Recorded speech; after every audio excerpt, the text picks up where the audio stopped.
नमस्कार सर्वांना। आज भाद्रपद वद्य एकादशी अर्थात इंदिरा एकादशी गुरुकुल शिक्षा यूट्यूब चॅनलच्या माध्यमातून आपण या इंदिरा एकादशीचं महत्त्व भगवान विठ्ठल रुक्मिणी श्री क्षेत्र पंढरपूर यांच्या दर्शनासह बघत आहोत। पूर्वजांसाठी मोक्षाचे द्वार खुले व्हावे यासाठी पितृपक्षात जी एकादशी केली जाते तिला इंदिरा एकादशी असं म्हणतात।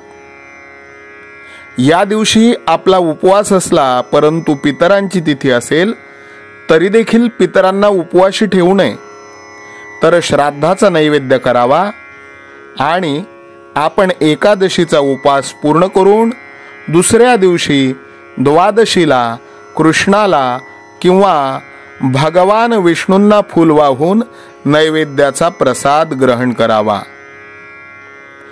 एकादशी ही भगवान महाविष्णूंची आवडती तिथी दर महिन्यात ती दोनदा येते।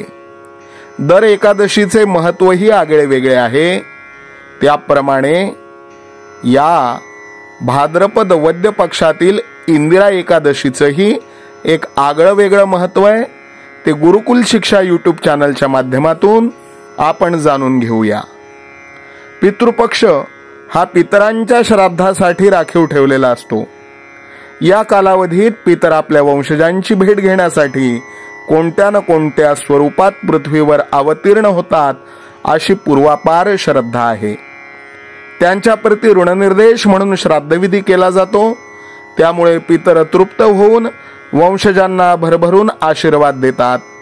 अशा या पुण्य समयी एकादशीच्या व्रताची भर पडली तर दुग्ध शर्करा योगच म्हणलं पाहिजे।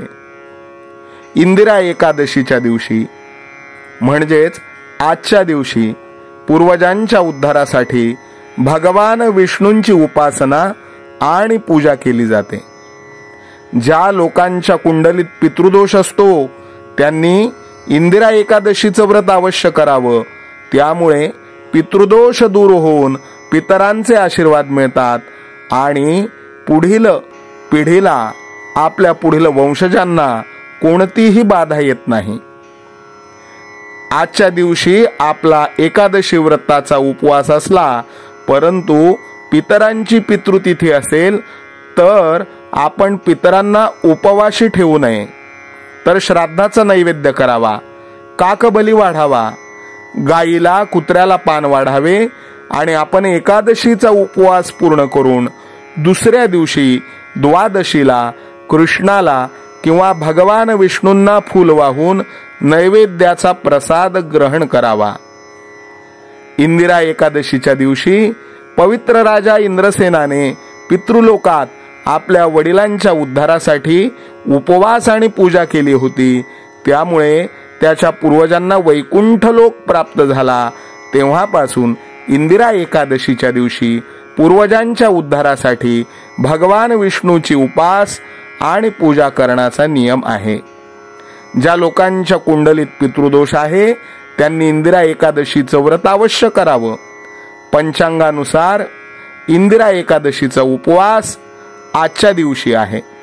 इंदिरा एकादशीचा उपवास आणि उपासनेची पद्धत आपण जाणून घेऊयात। इंदिरा एकादशीचं व्रत पितृपक्षात येत आहे आणि त्याचा उपवास विशेषतः एखाद्या मृत पूर्वजांच्या उद्धारासाठी साजरा केला जातो। म्हणून इंदिरा एकादशीला इतर एकादशीच्या उपवासात विशेष स्थान आहे। या एकादशी व्रताची पारणा द्वादशीच्या दिवशी करावी। इंदिरा एकादशीच्या व्रताच्या आदल्या दिवशी सूर्यास्तापूर्वी अन्न घ्यावं। एकादशीच्या दिवशी सकाळी उठून स्नान वगैरे झाल्यानंतर भगवान विष्णूंची पूजा करावी। ठराविक वेळी फलाहार ग्रहण करावा। दुसऱ्या दिवशी द्वादशीच्या तिथीला अन्नदान करून उपवास सोडावा। अशा रीतीनं ही इंदिरा एकादशी जर आपण केली तर आपल्या पूर्वजांकडून जर कधी काळी एकादशी व्रत घडलं नसेल एकादशी व्रत खंडित झाल्याचा दोष आणखीन घडला असेल तर आपल्या पूर्वजांना देखील उद्धार प्राप्त होतो आणि पूर्वजांना वैकुंठ लोकाची प्राप्ती होते. आजच्या दिवशी जर आपल्या पितरांची तिथी असेल तर आपण त्यांचं पितृपूजन करावं, त्यांचे महालय करावेत आणि त्यानिमित्त अन्नदान करावं. जरी आपण आपल्या पूर्वजांचा प्रसाद या भावनेतून ग्रहण केला तरी देखील आपल्याला या एकादशी व्रताला बाधा पोहोचत नाही, असं देखील अनेक धर्माचार्यांचं विद्वानांचं मत आहे. काही धर्माचार्य आणि विद्वानांच्या मते आजच्या दिवशी जर श्राद्ध असेल तर आपण त्या श्राद्धान्न प्रसादाचा केवळ वास घ्यावा आणि दुसऱ्या दिवशी द्वादशीच्या दिवशी आपल्या पितरांचा प्रसाद ग्रहण करावा, मात्र आपलं एकादशी व्रत पूर्ण करावं. ही दोन्ही मतं आपल्या धर्मातील धर्माचार्यांनी दिलेल्या निर्णयानुसार आपल्या सर्वांसाठी ग्राह्य आहेत. आपल्या पितरांच्या स्वरूपात आपण भगवान महाविष्णूंना पाहावं आणि भगवान महाविष्णूंच्या स्वरूपात आपण आपल्या पितरांचं पूजन करावं. चला तर मग भगवान महाविष्णूंच्या चरणी, पंढरीश पांडुरंगाच्या चरणी, रुक्मिणी पांडुरंगाच्या चरणी विनम्र होऊयात. पुंडलीक वरदा हरी विठ्ठल श्री ज्ञानदेव तुकाराम.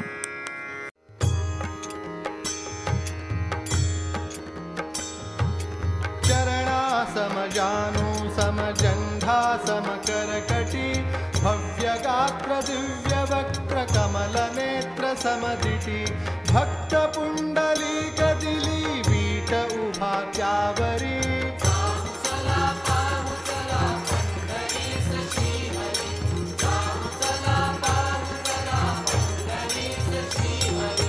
गळावै जयंती हार तुळसी भार तदुपरी भाळी कस्तुरीचा टिळा शोभे बुका केशरी कासे पीतांबर पिवळा झगा सगळा भरदरी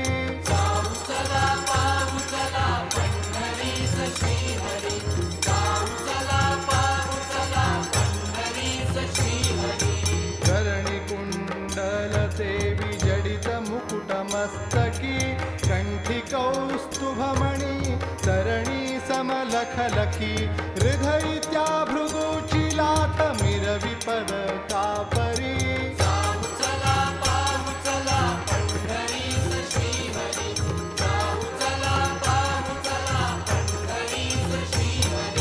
राही रखुमाबाई आणि आई फारशा वृद्ध्या सिद्ध्या वसती दासी समदश दिशा इंद्रादिक देव वसती सोडून आपुल्या पुरी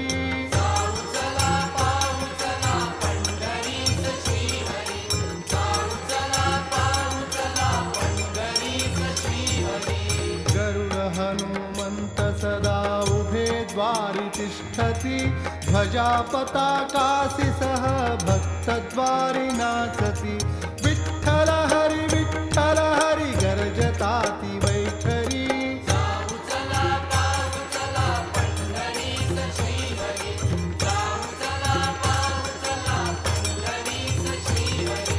चंद्रभागी करीती स्नान देती दान निज हाती एकमेक संत मिळून फिरती ग्राम भोवती तीर्थदेव सर्व घडती जितुके असती भूवरी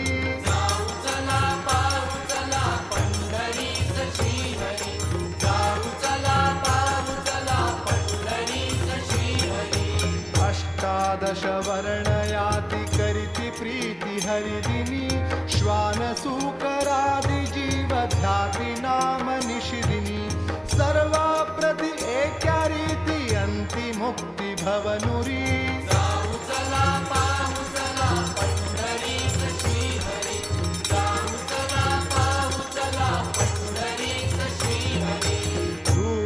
सता कळस पाहता समूळ अहंता गळे ताप त्रिविध होऊनी दग्ध शेखी सुख पद मिळे